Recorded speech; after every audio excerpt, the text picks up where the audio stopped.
Hello everyone, welcome to our YouTube channel. This is English classes by Preeti ma'am. तो आज हम आपके लिए टॉपिक लेके आए हैं figure of speech. Topic same है लेकिन जो मेन टॉपिक है, हमारा सब टॉपिक है, वो डिफरेंट होता है। फिगर ऑफ स्पीच की सीरीज़ ही चल रही है जिसको हम आगे कंटिन्यू करने वाले हैं और आज का हमारा टॉपिक बेहद ही इंटरेस्टिंग रहने वाला है जिसका नाम है एंजैबमेंट। आपने ये वर्ड सुना भी बहुत कम होगा। एंजैबमेंट जो हमारी पोएटिक डिवाइस है कम यूज़ होती है, लेकिन आज के टाइम में इसका यूज़ होता है। पहले टाइम में हमारी सेलेक्टेड ही पोएटिक डिवाइस यूज़ होती थी, जैसे सिमिली हो गई, मेटाफर हो गया, एलिट्रेशन हो गया, रिपीटिशन हो गया, या ज़्यादा ही करते थे तो पर्सोनिफिकेशन दे देते थे।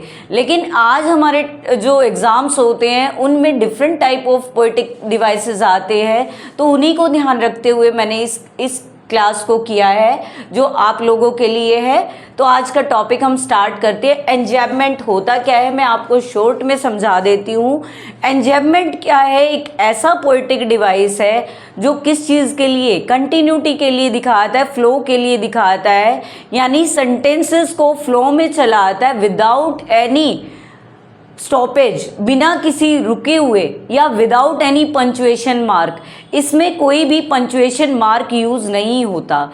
जैसे एंजैबमेंट जो होता है, जो पोएटिक डिवाइस है, इसमें क्या होता है, फ्लो बनाने के लिए स्टार्टिंग से 2 लाइन, 3 लाइन, 4 लाइन, हो सकता है पूरी की पूरी पोएम ही विदाउट पंचुएशन मार्क हो जाए, तो वो किस चीज़ का एग्जाम्पल रहेगा? एंजैबमेंट का एग्जाम्पल रहेगा।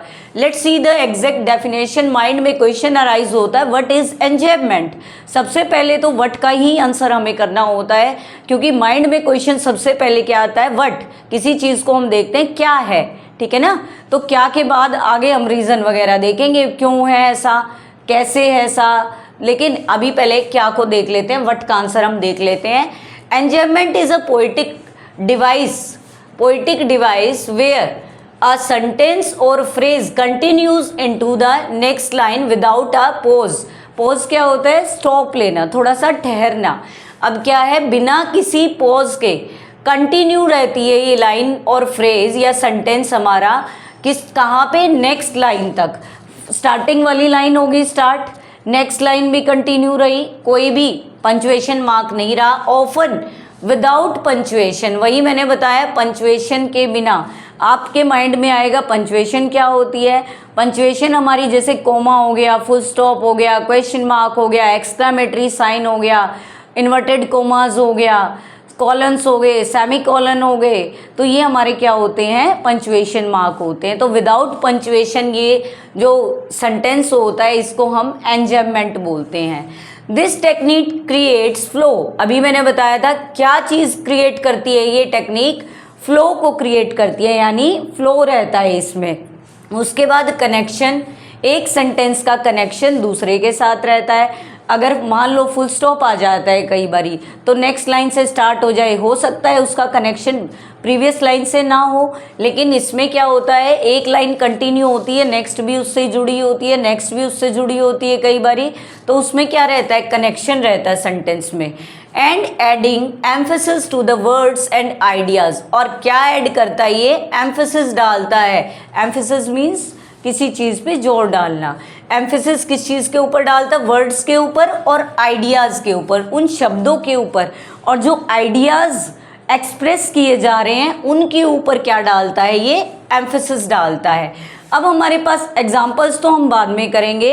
अब इसका एंजैबमेंट का पर्पज़ क्या है, किस लिए इसको यूज़ किया जाता है, इसका उद्देश्य क्या है या पर्पज़ क्या है, ऑब्जेक्टिव क्या है इसका, देखते हैं। First point, to create urgency and excitement. Urgency को शो करने के लिए, ठीक है ना, कोई चीज़ अर्जेंट है, हमें ज़रूरी है, उसको शो करने के लिए। एक्साइटमेंट, उत्तेजना को दिखाने के लिए इस पोएटिक डिवाइस का यानी एंजैबमेंट का यूज़ होता है। Second point is to convey complex idea और इमोशन। ये क्या करता है? कॉम्प्लेक्स होता है जटिल, जो कॉम्प्लेक्स आइडियाज़ होते हैं उनको कन्वे करता है और इमोशंस को कन्वे करता है कई बार ये। और जो लास्ट पॉइंट है वो देखते हैं, to create a sense of engagement between lines. और ये लाइंस के बीच में क्या करता है? एंगेजमेंट बनाता है कि हम उसको ध्यान दें उसकी तरफ, एंगेज रहें, उसमें लगे रहें, पढ़ने में इंटरेस्ट दिखाएं उसके अंदर। तो ये 3 पर्पस हमने पढ़े। सबसे पहले पढ़ा एंजॉयमेंट क्या होता है पोएटिक डिवाइस, फिर हमने देखा इसके पर्पस क्या होते हैं, और अब हम जानने वाले हैं जो मोस्ट इम्पोर्टेंट एग्जाम्स में आने वाले एग्जाम्पल्स हैं उनके बारे में जानेंगे, या फिर हमारे जो 10th और 12th क्लास में जो एग्जाम्पल्स आते हैं उनके बारे में जानेंगे। Let's see the examples of enjoyment. Enjoyment के एग्जाम्पल्स करते हैं जो हमारे एग्जाम्स में आए हुए वही क्वेश्चन हम करते हैं। जैसा कि आपको पता है हमेशा ही सिलेक्टेड क्वेश्चन हम करते हैं, क्योंकि मैं ये नहीं चाहती कि जो एक्स्ट्रा क्वेश्चन करवा के आपको बोर किया जाए, या फिर एक्स्ट्रा क्वेश्चन करवा के जो आपके यूज़ के ना हो उनको भी हम एक्स्ट्रा बढ़ते रहें वीडियो में। ऐसा नहीं है, हमारे सेलेक्टेड क्वेश्चंस होते हैं। Let's see the first example.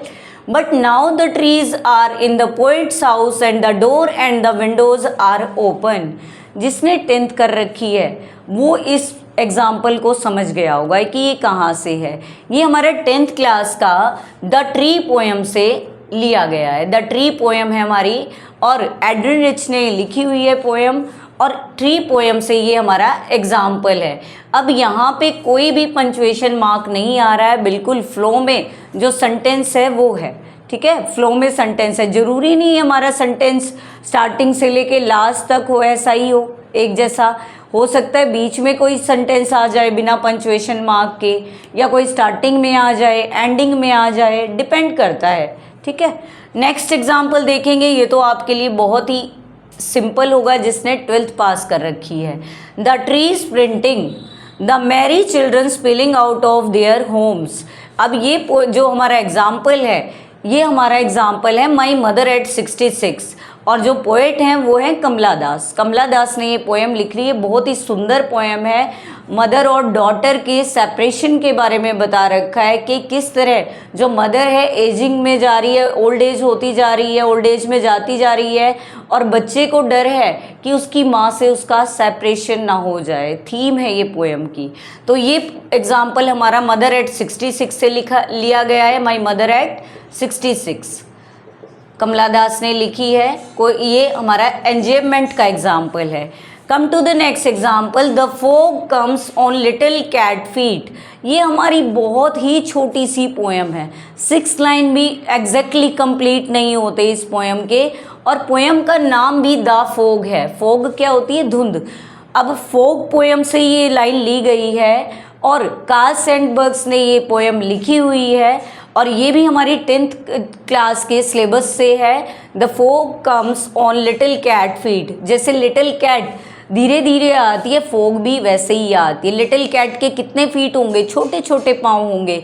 वैसे ही धुंध भी क्या आती है? धीरे धीरे आती है। तो उन छोटे छोटे पैरों से धीरे चला जाएगा, और धीरे चला जाएगा तो क्या है? इसी तरह से फॉग आती है, जैसे धीरे धीरे, और धीरे धीरे चली जाती है।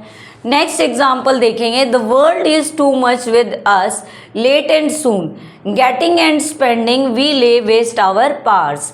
अब ये कौन सी पोएम से ले रखा है? ये जो लाइन्स हैं हमारी, अब सेम पोएम है। पोएम के अंदर क्या है? लाइन के अंदर भी पोएम का नाम है।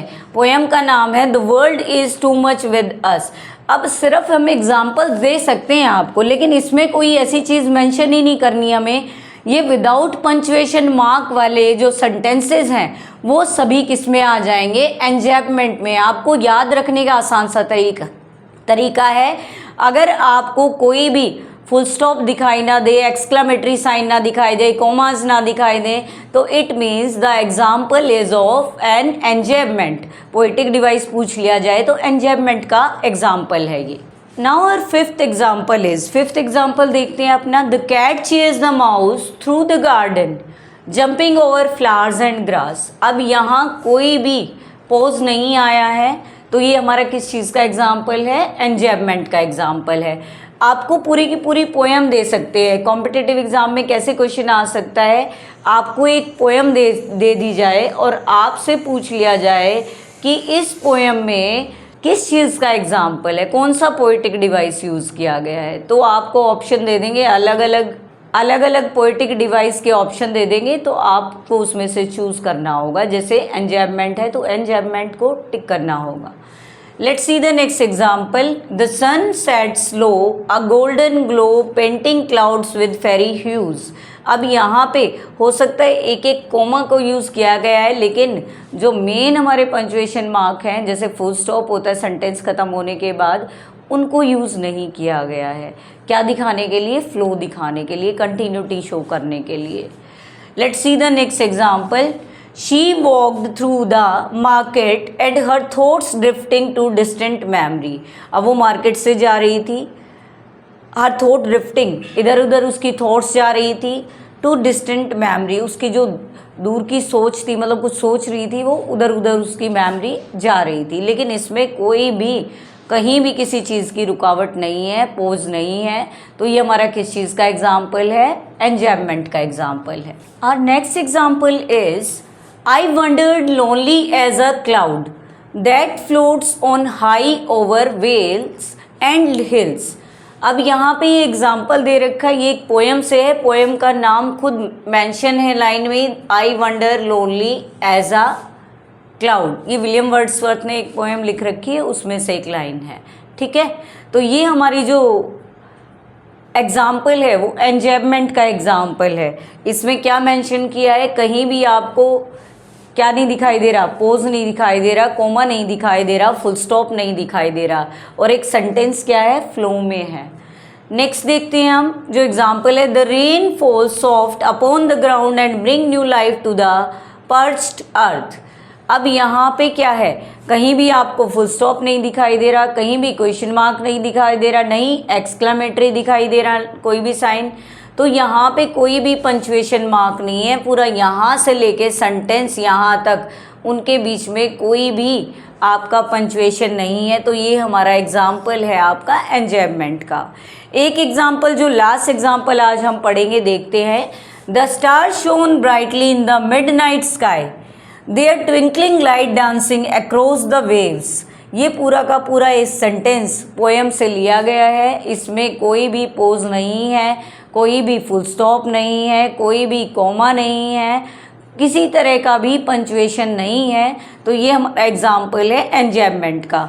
अब नीचे मैंने दो एग्जाम्पल आपको दिए हैं. ये क्या हैं? जो कॉम्पिटिटिव एग्ज़ाम में जैसे हमारा कई बार क्वेश्चन पूछ लिया जाता है, आपको ऊपर हेडिंग दे दी जाती है कि इस पोएम में क्या कौन सा पोएटिक डिवाइस है. तो विलियम वर्ड्सवर्थ की जो पोएम है द प्रिल्यूड, तो इसमें हमारा एग्जाम्पल पूरा एंजॉयमेंट का है. कई बार पूरी की पूरी पोएम होती है, उसमें कहीं भी पंचुएशन मार्क नहीं होता स्टार्टिंग से लेके एंडिंग तक. तो वो किस चीज़ का एग्जाम्पल होता है? बेस्ट एग्जाम्पल होता है एंजॉयमेंट का. अब यहाँ पे जॉन कीट्स का एक और एग्जाम्पल है, ओड टू द नाइटिंगेल. ये बहुत ही कॉमन पोएम है, आपने पढ़ी होगी, सुनी होगी. अगर नहीं भी सुनी है तो बहुत अच्छी पोएम है, आप इसको पढ़ सकते हैं. तो आज हमने एंजॉयमेंट के एग्जाम्पल्स किए. एंजॉयमेंट क्या होता है वो पढ़ा, एंजॉयमेंट के क्या पर्पज़ होते हैं वो पढ़ा. यानी एंजॉयमेंट के बारे में हमने सब कुछ पढ़ लिया. तो आपको हमारी जो वीडियो है वो कैसी लगी आप हमें बता सकते हैं कमेंट सेक्शन में. कोई डाउट है तो भी आप क्लियर कर सकते हैं. अगर आपको हमारी वीडियोस पसंद आ रही है तो हमारी वीडियोस को लाइक और शेयर कर सकते हैं, हमारे चैनल को सब्सक्राइब भी कर सकते हैं. और आप कंटिन्यूटी में फिगर ऑफ स्पीच देखना चाहते हैं कंटिन्यूटी में, तो यहाँ हमारी प्लेलिस्ट आपको मिल जाएगी. आप वहाँ क्लिक करके पूरी की पूरी प्लेलिस्ट फिगर ऑफ स्पीच की देख सकते हैं और अपने टॉपिक को क्लियर कर सकते हैं. Thank you student for watching and listening our videos.